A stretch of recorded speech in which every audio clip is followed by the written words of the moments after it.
ദൈവത്തിരുനാമത്തിന് മഹത്വം ഉണ്ടായിരിക്കട്ടെ. ഇന്നത്തെ അനുഗ്രഹ ദിവസത്തിൽ നിങ്ങളുമായി ദൈവവചനം പങ്കുവയ്ക്കുവാൻ എന്നെ അനുവദിച്ച സ്വർഗീയ പിതാവിന് ആദ്യമേ തന്നെ നന്ദി പറയുകയാണ്. അതോടൊപ്പം നമ്മുടെ ചർച്ച് പാസ്റ്ററായിട്ടുള്ള സാം പാസ്റ്ററിനും സ്നേഹവന്ദനങ്ങളെ അറിയിച്ചുകൊണ്ട് ഞാൻ തുടങ്ങുകയാണ്. ഇന്ന് യേശുവിനെ മറ്റുള്ളവരോട് പറയുവാൻ അല്ലെങ്കിൽ യേശുവിനെ പ്രസംഗിക്കുവാൻ വളരെ ഇഷ്ടപ്പെടുന്ന ഒരു വ്യക്തിയാണ് ഞാൻ. അതിൻ്റെ കാരണം സിമ്പിളായിട്ട് ഞാനങ്ങ് പറയാം. ഫോർ എക്സാമ്പിൾ, നമ്മുടെ ചേർച്ച് പാസ്റ്ററിൻ്റെ വൈഫായിട്ടുള്ള ബിന്ദു ചേച്ചി, പുള്ളിക്കാരെക്കുറിച്ച് രണ്ട് നല്ല വാക്ക് ഞാൻ ആരോടെങ്കിലും പറഞ്ഞാൽ ഒരു പക്ഷേ പുള്ളിക്കാരി അത് അറിയണമെന്നില്ല. കാരണം നമുക്ക് ചുറ്റും നടക്കുന്ന പല കാര്യങ്ങളും നമ്മൾ അറിയാറില്ല. പക്ഷേ അറിഞ്ഞാൽ തീർച്ചയായും സഹോദരി ഹാപ്പി ആയിരിക്കത്തില്ലേ? അങ്ങനെയാണെങ്കിൽ യേശുവിനെക്കുറിച്ച് രണ്ട് നല്ല വാക്ക് ഞാൻ ആരോടെങ്കിലും പറഞ്ഞാൽ അത് മൈക്കിലൂടെ തന്നെ വേണമെന്നില്ല, വ്യക്തിപരമായിട്ടും ആകാം. അപ്പോൾ യേശു ദൈവമായതുകൊണ്ട് തീർച്ചയായും അത് അറിയുമല്ലേ? അങ്ങനെയാണെങ്കിൽ യേശു സന്തോഷിക്കത്തില്ലേ? എന്ന് പറയുമ്പോൾ സ്വർഗം അതൊരു നന്മയായിട്ട് കണക്കാക്കും. അതുകൊണ്ട് തന്നെ ദൈവമക്കൾ യേശുവിനെ മറ്റുള്ളവരോട് പറയണം എന്ന് വ്യക്തിപരമായിട്ടുള്ള അഭിപ്രായം എനിക്കുണ്ട്. അത് മൈക്കിലൂടെ തന്നെ വേണമെന്നില്ല, സ്വകാര്യമായിട്ടുള്ള സംഭാഷണങ്ങളിലും ആകാം, ആരെയെങ്കിലും ധൈര്യപ്പെടുത്താൻ വേണ്ടി രണ്ട് വാക്ക് പറയുന്നതും ആകാം, ആ രീതിയിലും ആകാം. പക്ഷേ പറയാൻ പരിശ്രമിക്കണം.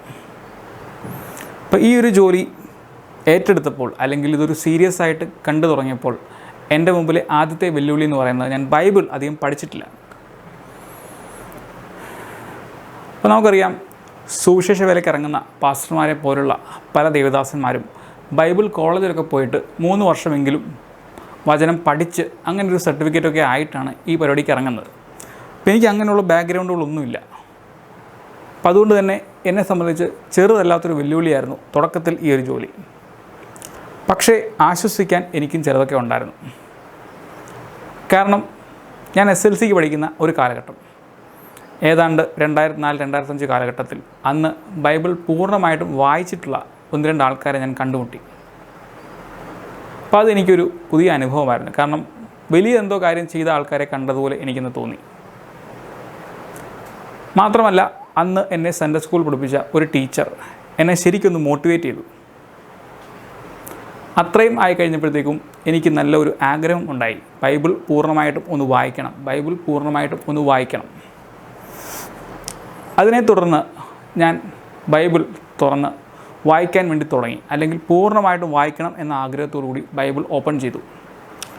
പിന്നെ അങ്ങോട്ട് മരുന്ന് കഴിക്കുന്നത് പോലെ ഞാൻ ബൈബിൾ വായിക്കാൻ തുടങ്ങി, രാവിലെയും വൈകിട്ടും, ചിലപ്പോൾ ഉച്ചയ്ക്കും. അങ്ങനെ ഏതാണ്ട് 1 വർഷം കൊണ്ട് ഞാൻ ബൈബിൾ പൂർണ്ണമായിട്ടും വായിച്ച് തീർത്തു.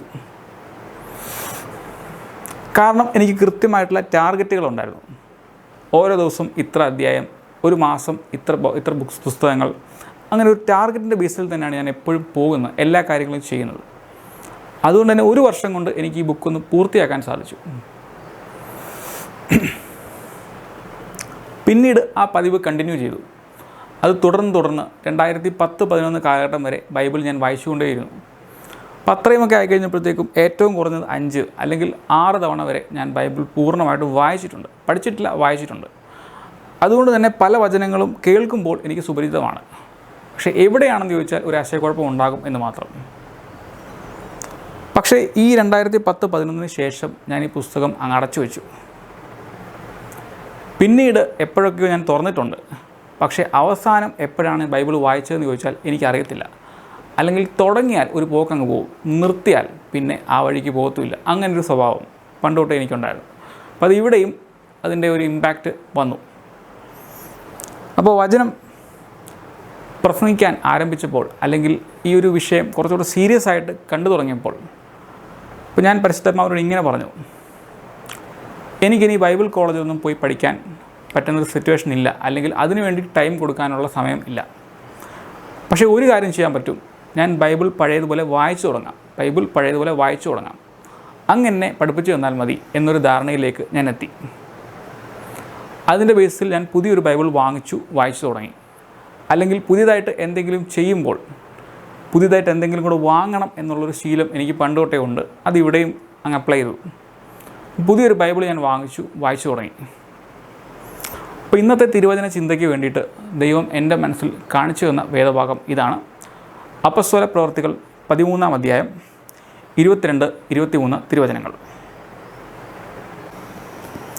അപ്പോൾ ഈ വചനഭാഗം ഏതാണ്ട് ഇങ്ങനെ വായിക്കുന്നു: അവനെ നീക്കിയിട്ട് ദാവീദിനെ അവർക്ക് രാജാവായി വാഴിച്ചു. ഞാൻ ഇശായിയുടെ മകനായ ദാവീദിനെ എനിക്ക് ബോധിച്ച പുരുഷനായി കണ്ടു. അവൻ എൻ്റെ ഹിതമെല്ലാം ചെയ്യും എന്നവനെക്കുറിച്ച് സാക്ഷ്യം പറഞ്ഞു. അവൻ്റെ സന്തതിയിൽ നിന്നും ദൈവം വാഗ്ദത്തം ചെയ്തതുപോലെ ഇസ്രായേലിന് യേശു എന്ന രക്ഷിതാവിനെ കൊടുത്തു. ഇത്രയും കാര്യങ്ങളാണ് ഈ വചനഭാഗത്തിൽ ഉള്ളത്. അല്ലെങ്കിൽ ഇതിനെ മൂന്നായിട്ട് തരംതിരിക്കാം. ഇശായിയുടെ പുത്രനായ ദാവീദിനെ ദൈവം ബോധിച്ച പുരുഷനായിട്ട് കണ്ടു. അല്ലെങ്കിൽ പെർഫെക്റ്റ് മാൻ എന്നൊക്കെ പറയുന്ന പോലെ ദൈവത്തിന് അങ്ങ് ഇഷ്ടപ്പെട്ടു, വല്ലാതെ ബോധിച്ചു. രണ്ടാമത് പറയുന്നത് അതിൻ്റെ കാരണമാണ്. അല്ലെങ്കിൽ അവൻ എൻ്റെ ഹിതമൊക്കെയും പ്രവർത്തിച്ചു. മൂന്നാമത് പറയുന്നത് അതുകൊണ്ട് ഭാവിയിൽ എന്ത് സംഭവിച്ചു. അത് വേറൊന്നുമല്ല, യേശു എന്ന രക്ഷിതാവിനെ ഇശായിയുടെ മകനെ ദാവീദിൻ്റെ വംശാവലിയിൽ കൊടുത്തു. അല്ലെങ്കിൽ ദാവീദ് പുത്ര എന്നൊക്കെ യേശുവിനെ പറയുന്നത് നമ്മൾ കേട്ടിട്ടുണ്ടല്ലോ. അപ്പോൾ ആ ഒരു കോണ്ടെക്സ്റ്റിലും അത് കറക്റ്റാണ്.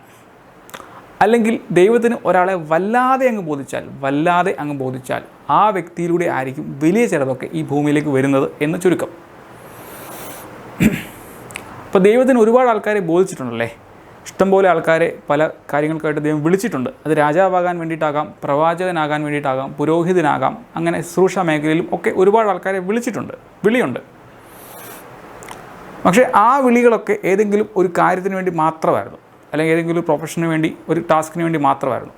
പക്ഷേ ദാവീദിനെക്കുറിച്ച് ദൈവം സർട്ടിഫൈ ചെയ്യുന്നത് അത് മാത്രമല്ല, എനിക്ക് ബോധിച്ച പുരുഷൻ എന്നാണ് പറയുന്നത്. അല്ലെങ്കിൽ ഒരു പുരുഷൻ എങ്ങനെ ആയിരിക്കണം എന്നതിൻ്റെ ഒരു മാനദണ്ഡം കൂടി ദൈവം ദാവീദിലൂടെ പറഞ്ഞു തരികയാണ്. ഇപ്പോൾ നമ്മൾ ശലോമോൻ രാജാവിൻ്റെ ചരിത്രം നോക്കുകയാണെങ്കിൽ അദ്ദേഹത്തിന് 1000 ഭാര്യമാർ ഉണ്ടായിരുന്നതായിട്ട് കാണാൻ സാധിക്കും. അപ്പോൾ ഈ 1000 ഭാര്യമാർക്കും 1000 കൊട്ടാരങ്ങളും അദ്ദേഹം പണിതു കൊടുത്തിരുന്നു. അപ്പോൾ യേശു ജനിക്കുന്ന സമയമായപ്പോൾ, അല്ലെങ്കിൽ മശിഹ വരും എന്ന് പ്രവാചകന്മാരുടെ അടയാളങ്ങളെല്ലാം, നക്ഷത്രങ്ങളെല്ലാം കണ്ടു തുടങ്ങിയ ആ ഒരു ടൈമൊക്കെ ആയപ്പോൾ ഈ 1000 കൊട്ടാരങ്ങളിലും 1000 കന്യകമാരെ കൊണ്ടുപോയി പാർപ്പിച്ചിട്ടുണ്ട് എന്നാണ് ചരിത്രകാരന്മാർ പറയുന്നത്, അല്ലെങ്കിൽ വേദപണ്ഡിതന്മാർ പറയുന്നത്. കാരണം യേശു ഇതിലേതെങ്കിലും ഒരു സ്ത്രീയിലൂടെ വന്നാൽ മതി എന്ന നിർബന്ധങ്ങളൊക്കെ അന്നുള്ള ചില ആൾക്കാർക്കുണ്ടായിരുന്നു. പക്ഷേ ദൈവം അത് അംഗീകരിച്ചില്ല. അതുകൊണ്ട് തന്നെ ദൈവം മറിയത്തിലൂടെയാണ് യേശുവിനെ ഭൂമിയിലേക്ക് അയച്ചത്. അല്ലെങ്കിൽ ദൂതൻ ഇങ്ങനെ പറയുന്നു: കൃപ ലഭിച്ചവളെ നിനക്ക് സമാധാനം. എന്ന് വെച്ച് കഴിഞ്ഞാൽ ഒരു പെർഫെക്റ്റ് മാനിലൂടെ, അല്ലെങ്കിൽ അവൻ്റെ അനന്തര തലമുറയിലൂടെ യേശു വന്നതുപോലെ ഒരു പെർഫെക്റ്റ് ആണെന്ന് തോന്നുന്ന സ്ത്രീയിലൂടെ ദൈവം യേശുവിനെയും ഭൂമിയിലേക്ക് എത്തിക്കുന്നു. അല്ലെങ്കിൽ ദൈവത്തിന് ഒരു മനുഷ്യനെ വല്ലാതെ അങ്ങ് ബോധിച്ചാൽ ഇങ്ങനെയൊക്കെ ചില കാര്യങ്ങളും കൂടെ നമ്മുടെ ജീവിതത്തിൽ നടന്നു എന്ന് വരും. അല്ലെങ്കിൽ നമ്മുടെ മക്കൾ വലിയവരാകണം എന്ന് ആഗ്രഹിച്ചാൽ മാത്രം പോരാ, ആ ഒരു ലെവലിലേക്ക് നമ്മൾ കൂടെ വളരാൻ തയ്യാറാകണം. അപ്പോൾ ഞാൻ ബൈബിളിൽ യോഗ്യന്മാരായിട്ടുള്ള ഒരുപാട് ആൾക്കാരെ കണ്ടിട്ടുണ്ടല്ലേ. അബ്രഹാം മുതൽ അങ്ങനെ കിടക്കുകയാണല്ലേ, ഹാബേൽ മുതൽ ആ ലിസ്റ്റ് ഇങ്ങനെ നീണ്ടു പോവുകയാണ്. പക്ഷേ നമ്മൾ ഗവൺമെൻറ് ഡേറ്റാബേസിലേക്ക് നോക്കുമ്പോഴത്തേക്കും ആദ്യം കാണുന്നത് യോഗ്യതയില്ലാത്ത ആളുകളുടെ പട്ടികയായിരിക്കും. അല്ലെങ്കിൽ ഈ KD ലിസ്റ്റ് എന്നൊക്കെ പറയുന്നത് പോലെ, നോൺ ഡിപ്റ്റഡ് ആയിട്ട്. അതിന് മുകളിൽ ഒരു ലിസ്റ്റുണ്ട്, DC, ഡോസിയെ ക്രിമിനൽ.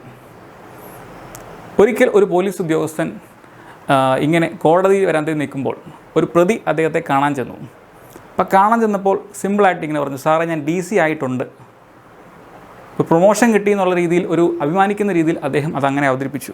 അല്ലെങ്കിൽ ആ രീതിയിൽ വരെ ചില ആളുകൾ ഇതിനെയൊക്കെ ഉപയോഗിക്കുന്നുണ്ട് എന്നത് എന്നെ അത്ഭുതപ്പെടുത്തിയിട്ടുണ്ട്.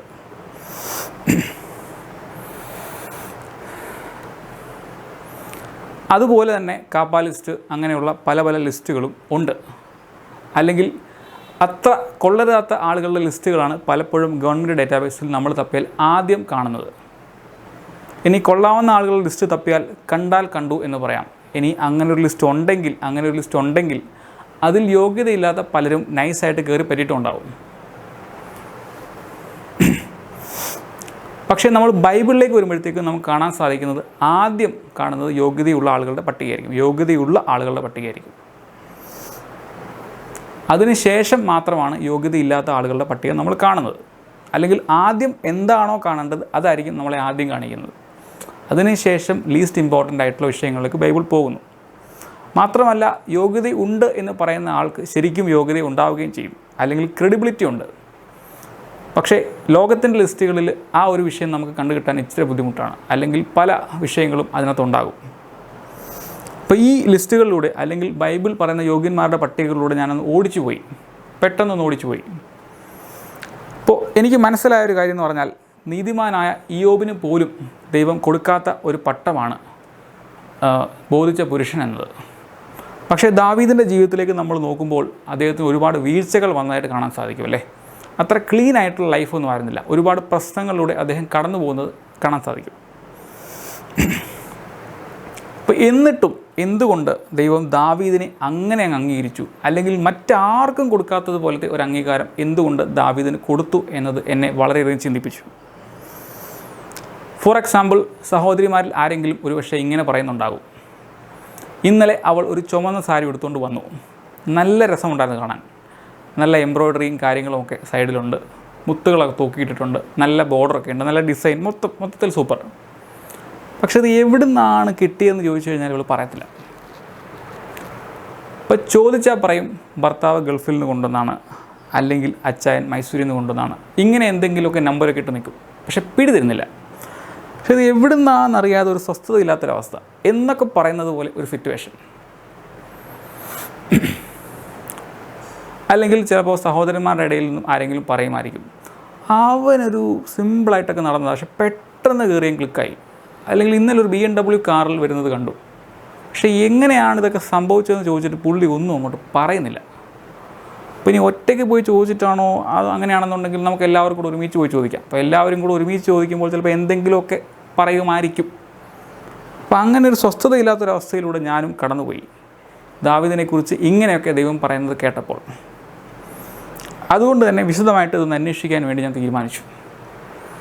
അപ്പോൾ ബൈബിളിൽ സിമ്പിളായിട്ട്, അല്ലെങ്കിൽ നമ്മൾ വായിച്ച വചനത്തിൽ സിമ്പിളായിട്ട് പറയുന്നുണ്ട്, അവൻ എൻ്റെ ഹിതമൊക്കെയും പ്രവർത്തിക്കും, അല്ലെങ്കിൽ അവൻ എൻ്റെ ഇഷ്ടങ്ങളും ആഗ്രഹങ്ങളും ഒക്കെ പ്രവർത്തിക്കും എന്ന് പറയുന്നുണ്ട്.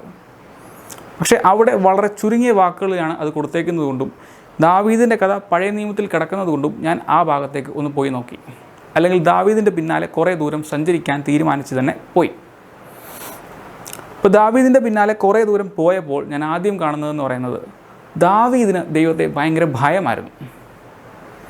അല്ലെങ്കിൽ എടാ ദാവീദേ എന്ന് ദൈവം ഉറക്കെ വിളിച്ചാൽ ദാവീദ് കിടുങ്ങിപ്പോവും. ഫോർ എക്സാമ്പിൾ, നമ്മുടെ പിന്നിൽ ശക്തമായിട്ടുള്ളൊരു ഇടി വെട്ടിയാൽ നമ്മൾ പേടിച്ചു പോകല്ലേ.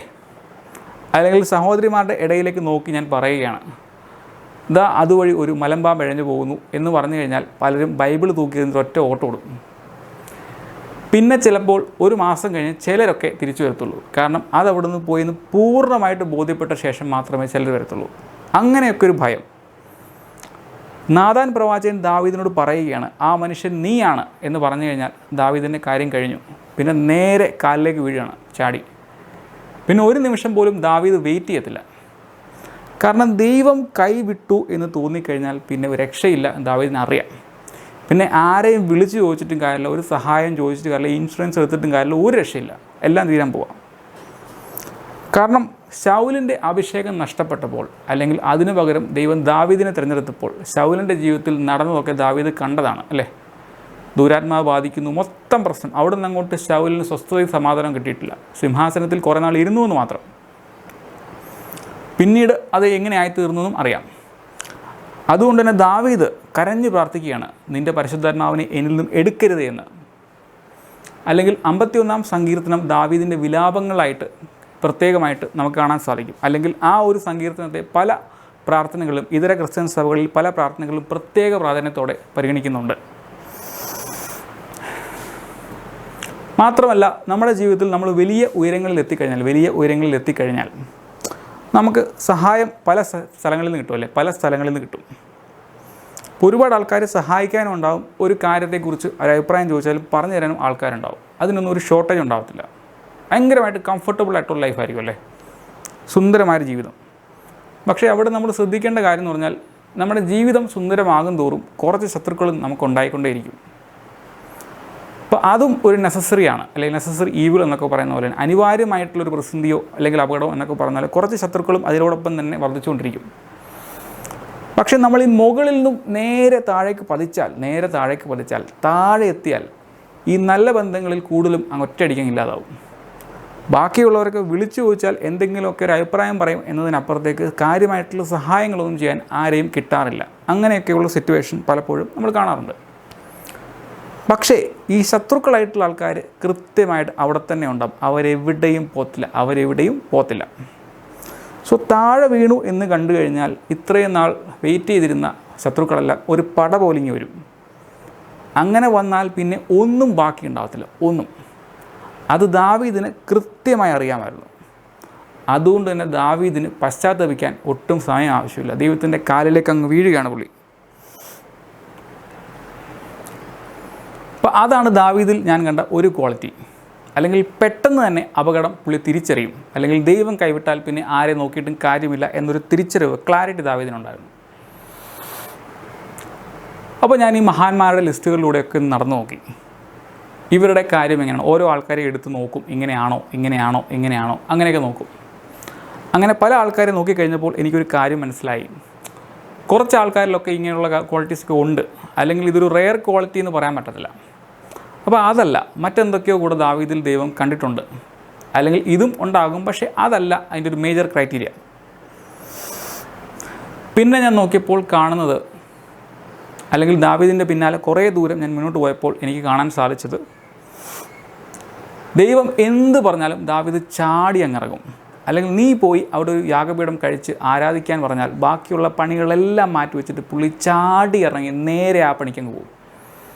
അത്രയും കമ്മിറ്റഡ് ആയിട്ടുള്ളൊരു വ്യക്തിയായിരുന്നു ദാവീദ്. അപ്പോൾ ദൈവം ചോദിക്കാതെ തന്നെ ദൈവത്തിന് ആലയം പണിയാൻ ചാടി പുറപ്പെട്ട വ്യക്തിയാണല്ലേ. അപ്പോൾ പലതും ചോദിക്കാതെ പോലും പുള്ളി ചെയ്യാറുണ്ട്. പക്ഷേ ചില വിഷയങ്ങളൊക്കെ ദൈവം അംഗീകരിക്കാതെ, നീ അത് പണിയേണ്ട ആവശ്യമൊന്നുമില്ല, നിൻ്റെ മക്കൾ പണിഞ്ഞാൽ മതി, കാരണം നിൻ്റെ കയ്യിൽ രക്തമുണ്ട്. അപ്പം അങ്ങനെ ദൈവം പറഞ്ഞ് വിലക്കേണ്ട ലെവലിലേക്ക് വരെ ദാവീദ് പോയി, അല്ലെങ്കിൽ അറിഞ്ഞ് മാക്സിമം പ്രവർത്തിക്കുന്ന ഒരു മനുഷ്യൻ. അപ്പം ആ ഒരു ലെവലിലേക്കുള്ള കമ്മിറ്റ്മെൻറ്റ് ദൈവം ദാവീദിൽ കണ്ടിട്ടുണ്ടായിരുന്നു. അതുകൊണ്ട് തന്നെ ദൈവത്തിനൊരു കോൺഫിഡൻസ് ഉണ്ട്. ഞാൻ എന്തെങ്കിലും അവനോട് പറഞ്ഞാൽ അവൻ ചെയ്തിരിക്കും, എന്തെങ്കിലും പറഞ്ഞാൽ മതി. അതുകൊണ്ട് തന്നെ എല്ലാ കാര്യങ്ങളും ചിലപ്പോൾ ദൈവം പറഞ്ഞും കാണത്തില്ല, കാരണം പറയാതെ തന്നെ ചില കാര്യങ്ങളൊക്കെ പുള്ളി ചെയ്യുന്നുണ്ടല്ലേ. അപ്പോൾ പിന്നെ പറഞ്ഞു കഴിഞ്ഞാൽ ചെയ്യുമോ എന്നുള്ള കാര്യത്തിൽ സംശയമൊന്നുമില്ല. അപ്പം അങ്ങനെ ഒരു സിറ്റുവേഷൻ. പക്ഷേ മറ്റു പല ആളുകളിലേക്ക് നമ്മൾ നോക്കുമ്പോൾ ദൈവം ഒരു കാര്യം പറഞ്ഞാൽ തന്നെയും പിന്നെയും ആശയക്കുഴപ്പത്തിലൊക്കെ നിന്നിട്ട് പല ആളുകളെയും വിളിച്ച് ചർച്ചയൊക്കെ നടത്തി, ദൈവം പറഞ്ഞിട്ടുണ്ട് നമുക്ക് ചെയ്യണം, നിങ്ങളുടെ അഭിപ്രായം എന്താണെന്നൊക്കെ ചോദിച്ച ശേഷം മാത്രമേ അവർ പോലും ആ കാര്യത്തിൽ ഒരു കൺഫർമേഷൻ ദൈവത്തിന് കൊടുക്കത്തുള്ളൂ. അല്ലെങ്കിൽ മോശയുടെ അടുത്ത് ദൈവം പറയുകയാണ്, നീ ഫറവോൻ്റെ മുമ്പിൽ പോയി നിൽക്കണം എന്ന് പറയുകയാണ്. അപ്പോൾ തന്നെ മോശ പേടിച്ചിട്ട് എനിക്ക് നാവ് തടിച്ചതാണെന്നൊക്കെ പറഞ്ഞ് ഒഴിഞ്ഞു മാറാൻ ശ്രമിക്കുന്നത് നമുക്ക് കാണാൻ സാധിക്കും അല്ലേ. അല്ലെങ്കിൽ വലിയ അഭിഷക്തന്മാരിൽ പോലും ദൈവത്തോടുള്ളൊരു അവിശ്വാസം നമുക്ക് കാണാൻ സാധിക്കും. ദൈവം നേരിട്ട് വന്ന് പറയുകയാണ്, നീ പോയിട്ട് നിൽക്കണം. അശരീരി കേട്ടതൊന്നുമല്ല, അല്ലെങ്കിൽ മറ്റാരെങ്കിലും പ്രവാചകന്മാർ മുഖാന്തരം അറിയിച്ചതുമല്ല. ദൈവം നേരിട്ട് മുൾപ്പടർപ്പിൽ വന്നു നിന്നിട്ട് അഗ്നിയുടെ രൂപത്തിൽ വന്നു നിന്നിട്ട് പറയുകയാണ്, നീ പോകണം. മോശയ്ക്ക് ആശയക്കുഴപ്പങ്ങളൊന്നുമില്ല, ദൈവമാണ് പറയുന്നതെന്ന് അറിയാം. പക്ഷേ ദൈവം പറഞ്ഞിട്ട് പോലും മോശയ്ക്ക് അതങ്ങോട്ട് പൂർണ്ണമായിട്ടും ചെയ്യാനുള്ള കോൺഫിഡൻസ് ഇല്ല, അല്ലെങ്കിൽ വിശ്വാസം ഇല്ല. അപ്പോൾ ഇങ്ങനെയൊക്കെയുള്ള പല വിഷയങ്ങളും പല പ്രവാചകന്മാരിലും അഭിഷക്തന്മാരിലും നമ്മൾ കണ്ടിട്ടുണ്ട്. പക്ഷേ ദാവീദിലേക്ക് വരുമ്പോഴത്തേക്കും ദാവീദിന് പിന്നെ ഒരു കൂസലുമില്ല. കാരണം ദൈവം പറഞ്ഞു കഴിഞ്ഞാൽ, ദൈവം ചെയ്യാൻ പറഞ്ഞു കഴിഞ്ഞാൽ പിന്നെ ഒന്നും നോക്കേണ്ട ആവശ്യമില്ല, പിന്നെ ഒന്നിനെക്കുറിച്ചും ഭാരപ്പെടേണ്ട ആവശ്യമില്ല. അത് നല്ല രീതിയിൽ തന്നെ വരും എന്ന് ദാവീദിന് ക്ലാരിറ്റി ഉണ്ടായിരുന്നു. അല്ലെങ്കിൽ ദൈവം കൈവിട്ടാൽ പിന്നെ ആരെ വിളിച്ചിട്ടും കാര്യമില്ല, ദൈവം കൂടെ ഉണ്ടെങ്കിൽ പിന്നെ ആരെക്കുറിച്ചും ഭാരപ്പെടേണ്ട ആവശ്യമില്ല. ഈ രണ്ട് വിഷയത്തിലും പുള്ളിക്ക് ഒരേ സമയം ക്ലാരിറ്റി ഉണ്ടായിരുന്നു. അല്ലെങ്കിൽ മനുഷ്യനെ ഭയവുമില്ല, ദൈവത്തെ ആണെങ്കിൽ ഭയം മാത്രമേ ഉള്ളൂ. ദൈവത്തെ ഭയപ്പെടുന്നു, മനുഷ്യനെ ശങ്കയുമില്ല എന്നൊക്കെ വേണമെങ്കിൽ പറഞ്ഞു വയ്ക്കാം.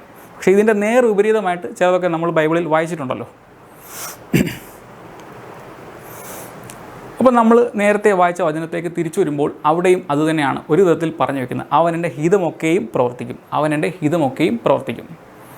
അപ്പോൾ ആ ഒരു വിഷയത്തിൽ തന്നെയാണ് ദൈവം, അല്ലെങ്കിൽ ദാവീദിനെ അങ്ങ് എൻഡോസ് ചെയ്തിരിക്കുന്നത്, അല്ലെങ്കിൽ അംഗീകരിച്ച് സർട്ടിഫൈ ചെയ്തിരിക്കുന്നത്.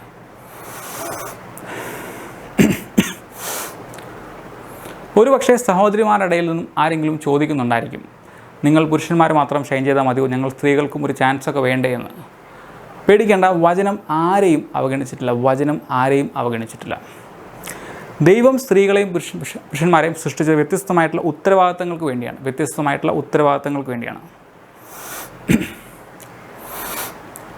അതുകൊണ്ട് തന്നെ വ്യത്യസ്തമായിട്ടുള്ള ശരീരവും വ്യത്യസ്തമായിട്ടുള്ള മനസ്സുമാണ് അവർക്ക് കൊടുത്തിരിക്കുന്നത്.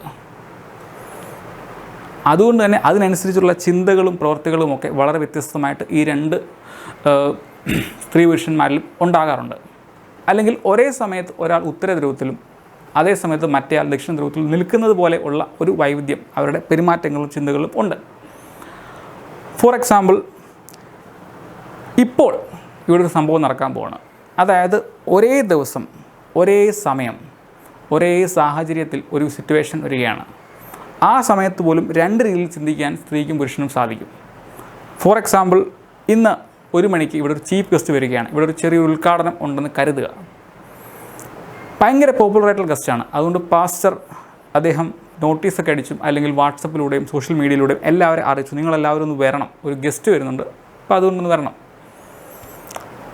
പക്ഷേ അദ്ദേഹം പറഞ്ഞിരിക്കുന്നത് ഞാൻ കറക്റ്റ് സമയമാകുമ്പോൾ എത്താം എന്നാണ്.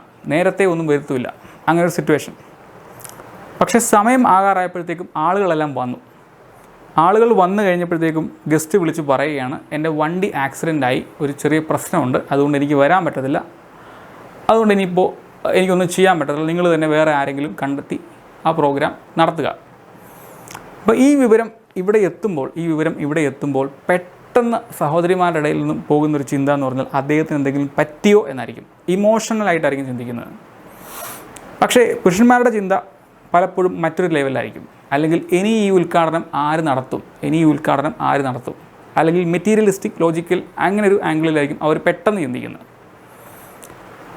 അപ്പോൾ അങ്ങനെയാണ് സ്ത്രീയും പുരുഷനെയും ദൈവം ക്രിയേറ്റ് ചെയ്തിരിക്കുന്നത്. പക്ഷേ ഇത് പൂർണ്ണമായും ഉൾക്കൊള്ളാതെ ഇവരെ രണ്ടുപേരെയും തുല്യമാക്കാൻ ലോകം പരിശ്രമിച്ചുകൊണ്ടേയിരിക്കുന്നു. അത് വലിയ പരാജയത്തിലേക്കാണ് പോകുന്നത് എന്ന് വിദഗ്ധന്മാർക്ക് പോലും അറിയാം. പക്ഷേ ബൈബിളിലേക്ക് വരുമ്പോഴത്തേക്കും ഈ വൈവിധ്യത്തെ പൂർണ്ണമായിട്ടും മനസ്സിലാക്കി വ്യത്യസ്തമായിട്ടുള്ള അളവുകോലുകൾ അതിനനുസരിച്ച് ചിട്ടപ്പെടുത്തിയാണ് ദൈവം സ്ത്രീകളെയും പുരുഷന്മാരെയും താരതമ്യം ചെയ്തിരിക്കുന്നത്, അല്ലെങ്കിൽ തുല്യതയിൽ എത്തിക്കുന്നത്. അതുകൊണ്ട് തന്നെ ബൈബിളിൽ തുല്യതയുണ്ട്. പക്ഷേ പലപ്പോഴും ഇത് പറഞ്ഞു കൊടുക്കുന്ന ദൈവദാസന്മാർ ആ ഒരു ക്ലാരിറ്റി കൊണ്ടുവരാൻ ഒരുപക്ഷെ ശ്രമിച്ച് കാണത്തില്ലായിരിക്കും എന്നെനിക്ക് തോന്നിയിട്ടുണ്ട്. അതുകൊണ്ട് ചിലർക്ക് അതങ്ങനെ അല്ല എന്നൊക്കെ തോന്നിയിട്ടുണ്ടാകും. But Bible is perfect. ബൈബിളിൽ തെറ്റുകളില്ല, ബൈബിളിൽ സമത്വം ഉണ്ട്. വേണമെങ്കിൽ സ്ത്രീകളുടെ ഇടയിൽ നിന്നും ഒരാളെക്കുറിച്ച് ഞാൻ പറയുകയാണെങ്കിൽ, അബീഗേൽ എന്നൊരു സ്ത്രീയെക്കുറിച്ച് ബൈബിൾ ഇങ്ങനെ പറയുന്നു, അവൾ ബുദ്ധിമതിയായ സ്ത്രീയാണ്. അതും ദാവീദിൻ്റെ ബാക്ക്ഗ്രൗണ്ടിൽ ഉണ്ടായൊരു വിഷയമായതുകൊണ്ട് ഞാൻ അതിനെക്കുറിച്ചും പെട്ടെന്നൊന്ന് പറഞ്ഞു പോവാം. അബീഗേൽ എന്ന സ്ത്രീ നാബോക്ക് എന്ന വ്യക്തിയുടെ ഭാര്യയായിരുന്നു. അപ്പോൾ ഈ സ്ത്രീയും അവരുടെ വേലക്കാരും കൂടി വയലിൽ ജോലി ചെയ്തുകൊണ്ടിരിക്കുന്ന സമയത്ത്, കാരണം അന്നത്തെ കാലത്ത് ആടുമാടുകൾ, കൃഷി, അങ്ങനെയുള്ള കാര്യങ്ങളാണല്ലോ കൂടുതലും ഉള്ളത്. അപ്പോൾ അവരുടെ ജോലിയിൽ അവരായിരിക്കുന്ന സമയത്ത് ചില ആളുകളൊക്കെ ഇവരെ ശല്യം ചെയ്യാൻ വേണ്ടി ആ ഭാഗത്തുണ്ടായിരുന്നു. അപ്പോൾ ദാവീദും അദ്ദേഹത്തിൻ്റെ ആളുകളും ആ പ്രദേശത്ത് ഉണ്ടായിരുന്നതുകൊണ്ട് തന്നെ ദാവീദ് ഇവർക്കൊരു ഉപകാരിയായിട്ട് നിന്നു, അല്ലെങ്കിൽ ഇവരെ സംരക്ഷിച്ച് ഇവരുടെ വസ്തുവകളെയും അവരെയുമൊക്കെ ഹെൽപ്പ് ചെയ്ത് സപ്പോർട്ട് ചെയ്തുകൊണ്ട് നിന്നിട്ടുണ്ട്. അപ്പം അങ്ങനെ ഒരു ചെറിയൊരു സഹായം ദാവീദ് അറിഞ്ഞ് ചോദിക്കാതെ തന്നെ കണ്ടറിഞ്ഞ് ചെയ്തിട്ടുണ്ട്. അല്ലെങ്കിൽ ദാവീദ് ഒരു ജെൻറ്റിൽമാൻ ആയിരുന്നു എന്നും കൂടെ പറയാം. ചോദിക്കാതെ ചിലപ്പോൾ കണ്ടറിഞ്ഞ് സഹായിക്കും. തിരിച്ചൊന്നും ചിലപ്പോൾ പുള്ളി പ്രതീക്ഷിക്കത്തുമില്ല. അങ്ങനെ ഒരു മൈൻഡ്. അപ്പോൾ അബീഗേലിന് ഈ വിവരം കൃത്യമായിട്ട് അറിയാം, അല്ലെങ്കിൽ അവർക്ക് സഹായം ലഭിച്ചിട്ടുണ്ട്. പക്ഷേ മറ്റൊരു സാഹചര്യത്തിൽ അബീഗേലിൻ്റെ ഭർത്താവായിട്ടുള്ള നാബോക്ക് ദാവീദിനെ ഭയങ്കരമായിട്ട് ഇൻസൾട്ട് ചെയ്ത് സംസാരിക്കണം. ദാവീദിനെക്കുറിച്ച് ആരോ പറഞ്ഞപ്പോൾ അദ്ദേഹം ദാവീദിനെ ശരിക്കും അപമാനിച്ചു കളഞ്ഞു. അപ്പോൾ ഈ വിവരം ദാവീദിൻ്റെ ചെവിയിൽ എത്തിയപ്പോൾ ദാവീദിന് ദേഷ്യം വന്നിട്ട് നിൽക്കാൻ വയ്യാത്തൊരവസ്ഥയായി. കാരണം രണ്ടായിരുന്നു. ഒന്ന്, ഇൻസൾട്ട് ചെയ്തു. റെസ്പെക്റ്റ് ചെയ്തില്ലെങ്കിലും കുഴപ്പമില്ല, ഇൻസൾട്ട് ചെയ്ത് കഴിഞ്ഞാൽ പലപ്പോഴും നമ്മുടെ കയ്യിൽ നിന്ന് അങ്ങ് പോവല്ലേ, അതൊരു വിഷയം.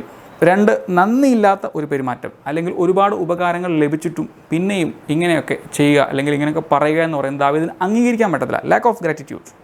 ഇപ്പോൾ രണ്ട് വിഷയങ്ങൾ അവിടെയുണ്ട്. ഇത്രയും ആയി കഴിഞ്ഞപ്പോഴത്തേക്കും ദാവീദിൻ്റെ കയ്യിൽ നിന്ന് പോയിട്ട് അദ്ദേഹം വാളൊക്കെ എടുത്ത് ആൾക്കാരെയും കൂട്ടി നേരെ പുറപ്പെടുകയാണ്. നാളെ നേരം വെളുക്കുമ്പോൾ അവനും അവൻ്റെ കൂടെയുള്ള ഒരു ആണുങ്ങളെ ഞാൻ വെച്ചേക്കത്തില്ല, എല്ലാത്തിനും തട്ടും. കാരണം ഇങ്ങനത്തെ ഒരുത്തൻ ഇനി ഭൂമിയിൽ വേണ്ട എന്നുള്ള ലെവലിലേക്ക് ദാവീദ് അങ്ങ് എത്തി. അപ്പോൾ ന്യൂസ് അബീഗയിലിന് കിട്ടി. അപ്പോൾ ആ സഹോദരി ഉടനെ തന്നെ കുറേ ഭക്ഷണ സാധനങ്ങളൊക്കെ റെഡിയാക്കിയിട്ട് അതിനാവശ്യമായിട്ടുള്ള കഴുതയും കാളയും ഒക്കെ കൂട്ടി അതോടൊപ്പം കൊണ്ട് തന്നെ ഇവരെ കാണാൻ വേണ്ടി പോവുകയാണ്. അല്ലെങ്കിൽ ദാവീദ് വരുന്നതിന് ഓപ്പോസിറ്റായിട്ട് സഞ്ചരിക്കുകയാണ്, അദ്ദേഹത്തെ കണ്ടുമുട്ടാൻ വേണ്ടി പോവുകയാണ്. വഴിയിൽ വെച്ച് ഇവർ കണ്ടുമുട്ടി, അല്ലെങ്കിൽ ഇൻ്റർസെപ്റ്റ് ചെയ്തു എന്നൊക്കെ വേണം പറയാം. അതിനുശേഷം ദാവീദിനെ കണ്ടപ്പോൾ തന്നെ ഈ സഹോദരി കഴുതപ്പുറത്തുനിന്നും ചാടി ഇറങ്ങിയിട്ട് ഇങ്ങനെ പറഞ്ഞു, യജമാനനെ, അല്ലെങ്കിൽ ദാവീദിനെ അവരങ്ങ് ആദരിച്ച് കളഞ്ഞു ഒറ്റയടിക്ക്. അപ്പോൾ ദാവീദിൻ്റെ ആദ്യത്തെ പ്രശ്നം എന്ന് പറയുന്നത് ഇൻസൾട്ട് ചെയ്തു അല്ലെങ്കിൽ റെസ്പെക്റ്റ് ചെയ്തില്ല എന്നതായിരുന്നു. അപ്പോൾ ആ പ്രശ്നം ഒറ്റയടിക്കങ്ങ് പരിഹരിച്ചു. അപ്പോൾ ദാവീദ് പകുതി ഓക്കെ ആയി. പിന്നെ പുള്ളിക്ക് മുമ്പോട്ട് പോകണമെന്നൊന്നുമില്ല, പക്ഷേ തിരിച്ചു പോകാൻ പറ്റത്തില്ല, കാരണം 100-400 പേര് ബാക്കി നിൽക്കുകയാണ്. അപ്പോൾ അബീഗയിൽ ഇത് മനസ്സിലാക്കിക്കൊണ്ട് അവർക്കും കൊടുക്കാൻ വേണ്ടിയിട്ട് കുറേ ഭക്ഷണങ്ങൾ കൊണ്ടുവന്നിട്ടുണ്ട്, അത് അവർക്ക് കൊടുത്തു. അങ്ങനെ അവരും ഹാപ്പിയായി. അപ്പോൾ എല്ലാവരും ഹാപ്പിയായി. ദാവീദ് വന്നതുപോലെ തിരിച്ചുപോയി, അബീഗയിലും വന്നതുപോലെ തിരിച്ചുപോയി. അപ്പോൾ പിന്നീട് നാബോക്ക് ഈ വിവരം അറിഞ്ഞ ശേഷം അദ്ദേഹത്തിന് പെട്ടെന്നൊരു പരിഭ്രമം ബാധിക്കുകയും അങ്ങനെ യഹോവ ആ വ്യക്തിയെ കൊന്നുകളയുകയും ചെയ്യുന്നതായിട്ട് കാണാൻ സാധിക്കും. അല്ലെങ്കിൽ അവൻ്റെ ജീവനെടുത്തു. തെറ്റ് ചെയ്ത ആൾ മാത്രം ശിക്ഷിക്കപ്പെടുന്നു, അല്ലെങ്കിൽ നിരപരാധികളായിട്ടുള്ള ഒരുപാട് ആൾക്കാർ മരിക്കാൻ ഉള്ള ഒരു സാഹചര്യം അബീഗയിൽ ഒഴിവാക്കി. മാത്രമല്ല ഈ കുറ്റം ദാവീദിൻ്റെ മുകളിൽ വീണിരുന്നെങ്കിൽ അത് അദ്ദേഹത്തിൻ്റെ വാഗ്ദത്തത്തെയും ബാധിക്കാമായിരുന്നു. അതുകൊണ്ട് തന്നെ ഈ പ്രശ്നങ്ങളെല്ലാം ഒറ്റയടിക്ക് അല്ലെങ്കിൽ വൺ ടൈമായിട്ട് സെറ്റിൽ ചെയ്തുകൊണ്ട്, വൺ ടൈം സൊല്യൂഷൻ എന്നൊക്കെ പറയുന്ന പോലെ ചെയ്തതുകൊണ്ട് വചനം അവളെ ബുദ്ധിമതിയായ സ്ത്രീ എന്ന് തന്നെയാണ് പറയുന്നത്.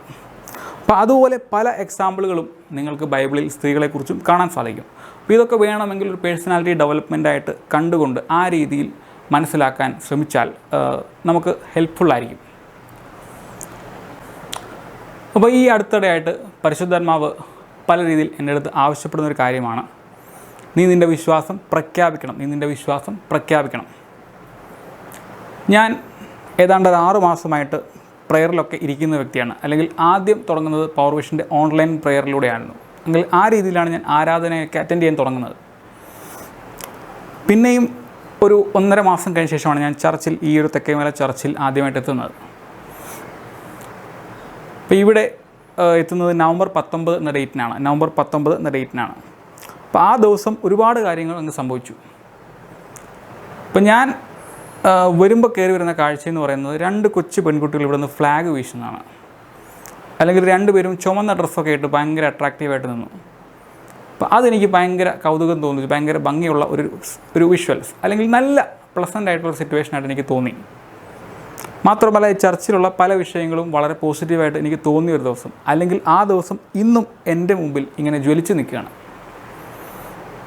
പിന്നെ ഞാൻ നോക്കുമ്പോൾ അന്ന് വേൾഡ് കപ്പ് ഫൈനൽ നടക്കുന്ന ദിവസമാണ്, അല്ലെങ്കിൽ ക്രിക്കറ്റ് വേൾഡ് കപ്പിൻ്റെ ഫൈനൽ. വേൾഡ് കപ്പ് 4 വർഷത്തിലൊരിക്കലാണ് വരുന്നത്. അതും ഇന്ത്യയിൽ വരുന്നത് ഒരുപക്ഷെ 8 അല്ലെങ്കിൽ 10 12 വർഷത്തിലൊരിക്കലാണ്. മാത്രമല്ല ആ ഫൈനലിൽ ഇന്ത്യ കളിക്കുന്ന സാഹചര്യം കൂടെ വരുന്നത് പിന്നെയും റെയറാണ്. അതുമാത്രമല്ല അന്നത്തെ ദിവസം ഇന്ത്യ ജയിക്കുമെന്ന് എല്ലാവരും ഉറപ്പിച്ചിരിക്കുന്ന സിറ്റുവേഷൻ എന്നൊക്കെ പറയുന്ന ഒരു 25 വർഷത്തിനകത്ത് നടക്കുന്നത് പോലത്തെ ഒരു സംഭവം അന്ന് അവിടെ നടന്നു. അല്ലെങ്കിൽ അന്നത്തെ ദിവസത്തെ വൈബ് അതായിരുന്നു. ഭയങ്കര ആവേശമായിരുന്നു എല്ലാവരും. അപ്പോൾ ഈ പരിപാടി കഴിഞ്ഞാൽ, അല്ലെങ്കിൽ പ്രെയർ കഴിഞ്ഞാൽ നേരെ വീട്ടിൽ പോവുക, ജിയോ സിനിമാസ് ഓപ്പൺ ചെയ്യുക, മാച്ച് കാണുക, അല്ലെങ്കിൽ ടി വിയിൽ കാണുക. അങ്ങനെ ഒരു മൂഡിലാണ് എല്ലാവരും ഇരിക്കുന്നത്. ഭയങ്കര പോസിറ്റീവ് വൈബ്രേഷൻ. അത് കഴിഞ്ഞ് ഞാൻ നോക്കുമ്പോൾ ഒരു അന്ധനായ മനുഷ്യൻ സ്റ്റേജിൽ കയറി പ്രസംഗിക്കുന്നു. ഇപ്പം ഞാൻ അന്ധന്മാർ പാട്ട് പാടുന്നത് കണ്ടിട്ടുണ്ട്, മറ്റെന്തെങ്കിലുമൊക്കെ പറയുന്നത് കേട്ടിട്ടുണ്ട്. പക്ഷേ യേശുവിനെ പ്രസംഗിക്കുന്നത് ഞാൻ ആദ്യമായിട്ടാണ് കാണുന്നത്. അപ്പോൾ അതെനിക്കൊരു പുതിയ അനുഭവമായിരുന്നു. അല്ലെങ്കിൽ അന്ധന്മാരെ കൊണ്ട് പോലും പറ്റും എന്നൊരു ഹിൻറ്റും അതിനകത്തുണ്ടായിരുന്നു. പിന്നെ ഞാൻ നോക്കുമ്പോൾ, അല്ലെങ്കിൽ പ്രെയർ എല്ലാം കഴിഞ്ഞ് പോകുന്ന സമയത്ത് ഇവിടെ ഫുഡ് കൊടുക്കുന്നുണ്ടായിരുന്നു. അപ്പോൾ അതും ബിരിയാണി തന്നെ, അല്ലെങ്കിൽ നല്ല പ്ലസൻ്റ് ആയിട്ടുള്ള ഒരു ഫുഡ് അവിടെ കൊടുത്തു. അപ്പോൾ അത് കണ്ടു കഴിഞ്ഞപ്പോഴത്തേക്കും ഞാൻ വിചാരിച്ചത് എല്ലാ സൺഡേ കഴിഞ്ഞും ഫുഡ് ഉണ്ടായിരിക്കും എന്നൊരു തിങ്കിങ് എൻ്റെ മനസ്സിൽ വന്നു, അല്ലെങ്കിൽ അങ്ങനെ ഞാൻ കരുതി. അതുകൊണ്ട് തന്നെ അടുത്ത സൺഡേ ഞാൻ വന്നപ്പോൾ വീട്ടിൽ ഫുഡൊന്നും വേണ്ട എന്ന് പറഞ്ഞിട്ടാണ് വന്നത്. അത് പിന്നെ പണിയാവുകയും ചെയ്തു. പക്ഷേ ആ ഒരു ദിവസം, അല്ലെങ്കിൽ നവംബർ 19 അവിടെ പുതിയതായിട്ട് വന്ന വ്യക്തി ഞാൻ മാത്രമേ ഉണ്ടായിരുന്നുള്ളത് കൊണ്ട്, അതുകൊണ്ട് നീ എൻ്റെ വീട്ടിൽ വന്ന ശേഷം ഫുഡും കൂടെ കഴിച്ചിട്ട് പോയാൽ മതി എന്ന് ദൈവം പറഞ്ഞതുപോലെ എനിക്കൊരു ഫീലിംഗ് ഉണ്ടായിരുന്നു. അല്ലെങ്കിൽ അത്രയും കാര്യങ്ങൾ ചേർത്ത് വെച്ചുകൊണ്ടുള്ളൊരു ദിവസമാക്കി എന്നെ പ്രത്യേകമായിട്ട് ദൈവം ഒന്ന് വെൽക്കം ചെയ്തിരുന്നു ഈ ചർച്ചിലേക്ക്. ഒരു കൈൻഡ് ഓഫ് സ്പെഷ്യൽ വെൽക്കം, ഒരു പ്രത്യേക തരം സ്വാഗതം അങ്ങനെ എനിക്ക് ഫീൽ ചെയ്തിട്ടുണ്ട്. അങ്ങനെ ആ ദിവസം കഴിഞ്ഞു പോയി. പക്ഷേ അത്രയുമൊക്കെ സ്വാഗതം ചെയ്തിട്ടും ഞാൻ ദൈവത്തിൽ നിന്നും കുറച്ച് അകലം പാലിച്ച് തന്നെ അങ്ങ് നിന്നു. വല്ലപ്പോഴുമൊക്കെ പ്രേയറിന് വരും, അങ്ങനെ തന്നെ പോയി. പിന്നെ കൺസിസ്റ്റൻ്റ് ആയിട്ട് വരാൻ തുടങ്ങുന്നത് ജനുവരി ലാസ്റ്റൊക്കെ ആകുമ്പോഴാകണം. പിന്നെയും ആഴ്ചകളെടുത്തു സ്നാനത്തിലേക്കെത്താൻ. പക്ഷേ അപ്പോഴും വീട്ടിലിരുന്നുകൊണ്ട് ഞാൻ ഓൺലൈൻ പ്രെയറൊക്കെ കൂടുതൽ സമയം അറ്റൻഡ് ചെയ്യുന്നുണ്ട്. പക്ഷേ ആക്റ്റീവായിട്ട് ചർച്ചിൽ വരുന്നത് പിന്നീട് ജനുവരിയിലാണെന്ന് മാത്രം. അപ്പോൾ അങ്ങനെ മാർച്ച് മാസത്തിൻ്റെ ഒരു 10-ാം തീയതി ആകുമ്പോഴത്തേക്കും സ്നാനം സ്വീകരിച്ചു. അല്ലെങ്കിൽ 9-ാം തീയതിയാണ് ആക്ച്വൽ ഡേറ്റ്. എനിവേ,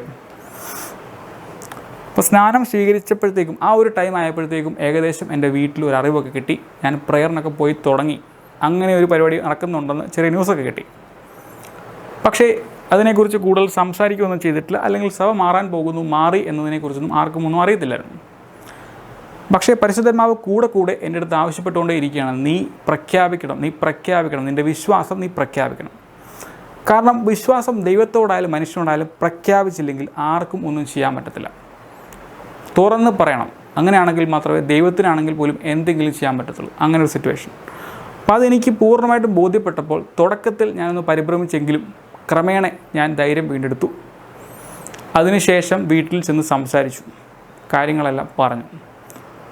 അപ്പോൾ അതിന് മുമ്പ് തന്നെ ഞാൻ ശരിക്കും പ്രാർത്ഥിച്ചിട്ടാണ് പോയത്. അല്ലെങ്കിൽ പ്രയാസമുള്ള എന്തെങ്കിലും കാര്യത്തിന് പോകുമ്പോൾ പ്രാർത്ഥിച്ച ശേഷം മാത്രമാണ് ഇപ്പോൾ പോകുന്നത്. അതുകൊണ്ട് തന്നെ പ്രശ്നങ്ങളെ നമുക്ക് താങ്ങാൻ പറ്റുന്ന ലെവലിലേക്ക് ദൈവം ഒന്ന് സിമ്പിളാക്കി തരും, അല്ലെങ്കിൽ നമ്മുടെ കയ്യിൽ നിന്ന് പോകാത്തതുപോലെ ആക്കിത്തരും.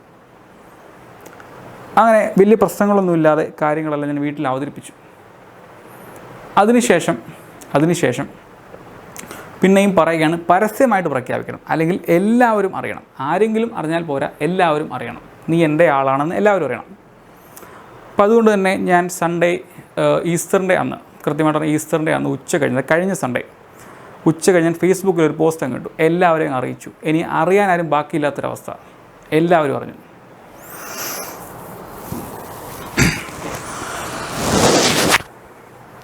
അപ്പോൾ അതോടുകൂടി ആ സമയത്തും ഞാൻ ശരിക്കും പ്രാർത്ഥിക്കുന്നുണ്ടായിരുന്നുകൊണ്ട് വളരെ വൈൽഡായിട്ടുള്ള റെസ്പോൺസുകളൊന്നും അധികം ഉണ്ടായില്ല. അപ്പോൾ നമുക്ക് കാര്യങ്ങൾ ഹാൻഡിൽ ചെയ്യാൻ പറ്റുന്ന ലെവലിലേക്ക് തന്നെ ദൈവം കൊണ്ടുവന്ന് എത്തിച്ചു. പിന്നെ പതിയെ ആരൊക്കെയോ ചോദിച്ചു തുടങ്ങി. ചോദിക്കുന്നവർക്ക് പോലും അറിയത്തില്ല എന്തിനാണ് ചോദിക്കുന്നത്. എന്തെങ്കിലും ചോദിച്ചിട്ട് അവരങ്ങ് പോവുകയും ചെയ്യും. അങ്ങനെ വലിയ പ്രശ്നമൊന്നുമില്ലാത്ത അവസ്ഥ. പക്ഷേ ഇത്രയൊക്കെ സംഭവങ്ങളായപ്പോൾ അച്ഛൻ എൻ്റെ മുഖത്ത് നോക്കി ചോദിച്ചു, മക്കളായിട്ട് എൻ്റെ ഉള്ള അഭിമാനം കൂടി കളഞ്ഞല്ലോ എന്ന്.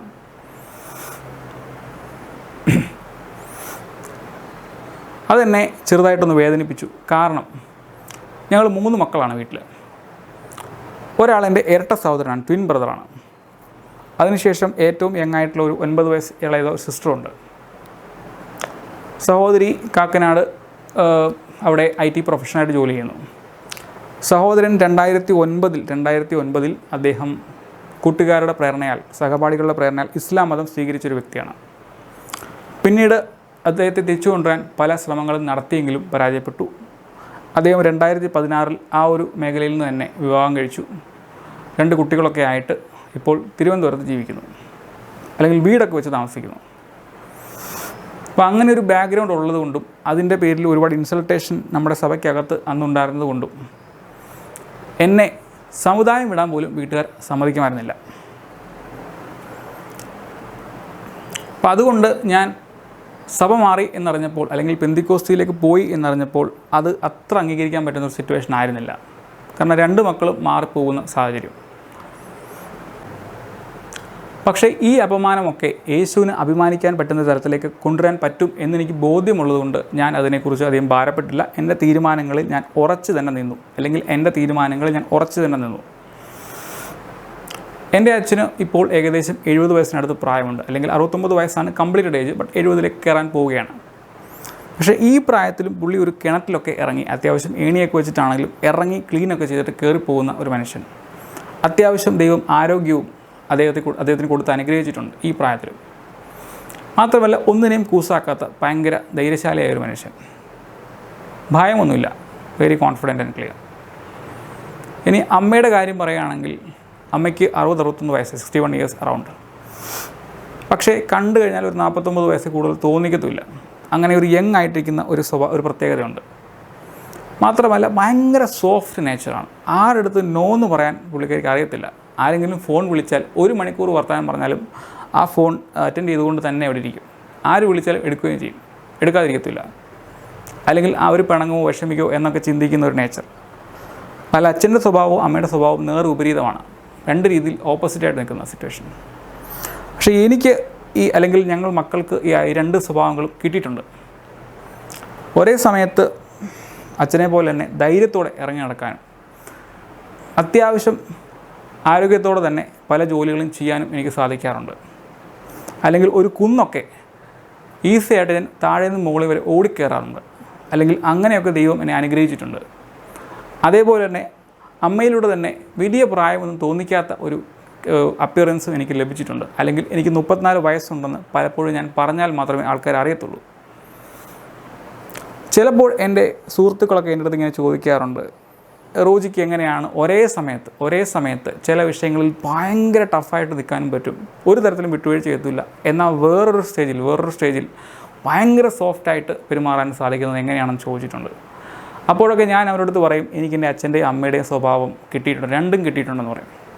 അപ്പം അങ്ങനെ ഒരു പേഴ്സണാലിറ്റി ദൈവം എനിക്ക് തന്ന് അനുഗ്രഹിച്ചിട്ടുണ്ട്. അത് പലപ്പോഴും എനിക്ക് പ്രയോജനപ്പെടാറുമുണ്ട്. അച്ഛനമ്മമാർ ഒരുപാട് വർഷങ്ങളായിട്ട് വിദേശത്തായിരുന്നതുകൊണ്ട് തന്നെ അത്യാവശ്യം സാമ്പത്തിക ഭദ്രതയുള്ള ഒരു കുടുംബത്തിലാണ് ഞാൻ ജനിച്ചത്, അല്ലെങ്കിൽ ഇപ്പോൾ ആയിരിക്കുന്നത്. ഇപ്പോഴത്തെ റിയൽ എസ്റ്റേറ്റ് വാല്യുവേഷൻ നോക്കിയാലും ഏറ്റവും കുറഞ്ഞത് ഒരു 1.5 കോടി രൂപയുടെ പ്രോപ്പർട്ടി എങ്കിലും, ഇപ്പോൾ ഈ വാല്യുവേഷൻ കുറഞ്ഞു നിൽക്കുന്ന സമയത്ത് പോലും 1.5 കോടി രൂപയുടെ പ്രോപ്പർട്ടി മാത്രം ഞങ്ങൾക്കുണ്ട്. 3 മക്കൾക്ക് ഇത് ഡിവൈഡ് ചെയ്ത് കൊടുത്താൽ പോലും 50 ലക്ഷം രൂപയുടെ പ്രോപ്പർട്ടി എനിക്ക് കിട്ടേണ്ടതാണ്. പക്ഷേ പൈതൃകം നിലനിർത്തി തറവാട്ടിൽ തന്നെ നിന്നാൽ, അല്ലെങ്കിൽ സഭയിൽ തന്നെ നിന്നാൽ 1 കോടിയും കിട്ടാൻ സാധ്യതയുണ്ടായിരുന്നു.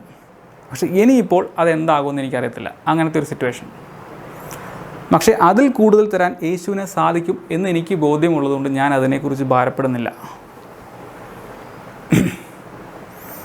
കാരണം എനിക്ക് വേണ്ടി ജീവൻ വരെ കൊടുക്കാൻ തയ്യാറായ യേശുവിൽ ഞാൻ വിശ്വസിക്കുന്നു. അല്ലെങ്കിൽ അത്രയുമൊക്കെ ഒരാൾ ചെയ്യാൻ തയ്യാറായിട്ടുണ്ടെങ്കിൽ അത് യേശുവായാലും ഒരു വ്യക്തിയായാലും ആ വ്യക്തി ഞാൻ അംഗീകരിക്കും, തീർച്ചയായും. പക്ഷേ യേശുവിന് വേണ്ടി പരസ്യമായിട്ട് ഇറങ്ങാൻ അല്ലെങ്കിൽ പബ്ലിക്കായിട്ട് ആ വ്യക്തിയോടൊപ്പം നിൽക്കാൻ ഞാൻ തയ്യാറായത് മറ്റൊരു വിഷയം കൂടെ ഉള്ളതുകൊണ്ടാണ്. യേശു വാക്ക് മാറാത്തവനാണ്. ഒരു കാര്യം ഇങ്ങനെയാണ് എന്ന് പറഞ്ഞാൽ നാളെയും അത് അങ്ങനെ തന്നെ ആയിരിക്കും, മറ്റന്നാളും അത് അങ്ങനെ തന്നെ ആയിരിക്കും. വാക്ക് മാറത്തില്ല, സ്റ്റേബിളായിരിക്കും. പക്ഷേ ലോകത്തിലേക്ക് നമ്മൾ നോക്കുമ്പോൾ സാഹചര്യങ്ങൾക്കനുസരിച്ച് ആളുകളുടെ അഭിപ്രായങ്ങൾ മാറാം, തിരിഞ്ഞു മറിഞ്ഞൊക്കെ വരാം. അതുകൊണ്ട് ലോകത്തിൽ പ്രത്യാശ വെച്ചാൽ ചിലപ്പോൾ നമ്മുടെ ഉള്ള അഭിമാനം കൂടെ പോകും. ദൈവത്തിൽ പ്രത്യാശ വെച്ചാൽ ലജ്ജിക്കേണ്ടി വരത്തില്ല, അല്ലെങ്കിൽ കുറച്ച് അഭിമാനമെങ്കിലും ബാക്കിയുണ്ടാവും. അപ്പോൾ അത്രയും ആയി കഴിഞ്ഞപ്പോഴത്തേക്കും എനിക്ക് യേശുവിനോട് ഇറങ്ങി നിൽക്കാനുള്ളൊരു കോൺഫിഡൻസ് ആയി. 3ാമത് യേശുവിൽ കണ്ട ഒരു പ്രത്യേകത എന്ന് പറഞ്ഞാൽ, ഒരു പ്രശ്നം വന്നാൽ യേശു ഇട്ടിട്ടങ്ങ് പോകത്തില്ല, കൂടെ നിൽക്കും, ഒറ്റപ്പെടുത്തത്തില്ല. ഓൾവേസ് ടുഗെദർ, എല്ലാ പ്രശ്നങ്ങളിലും സിറ്റുവേഷനുകളിലും ഒരുമിച്ച് കൂടെ ഉണ്ടാകും. കമ്പാനിയൻഷിപ്പ്, അല്ലെങ്കിൽ ഒരു പെർഫെക്റ്റ് കമ്പാനിയൻഷിപ്പ് എന്നൊക്കെ പറയുന്ന പോലെ. ചില വ്യക്തികളുടെ ജീവിതങ്ങളെ നോക്കിയിട്ട് ചിലരിങ്ങനെ പറയാറുണ്ട്, അവന് ഇണയല്ല തുണയാണ് ദൈവം കൊടുത്തതെന്ന്. ആ രീതിയിൽ പറയുന്നുണ്ടല്ലേ, അതേപോലെ തന്നെ ഒരു കൂട്ടുകെട്ട് യേശുവിൽ കാണാൻ എനിക്ക് സാധിച്ചു. അതുകൊണ്ട് തന്നെ യേശുവിലേക്ക് കൂടുതൽ അടുക്കുവാനും ഞാൻ പരിശ്രമിക്കുകയാണ്. ഇന്ന് പരിശുദ്ധാത്മാവ് എന്നോട് പറയുന്ന വഴികളിലൂടെയൊക്കെ സഞ്ചരിക്കാൻ ഞാൻ മാനസികമായി തയ്യാറെടുത്തുകൊണ്ടിരിക്കുകയാണ്.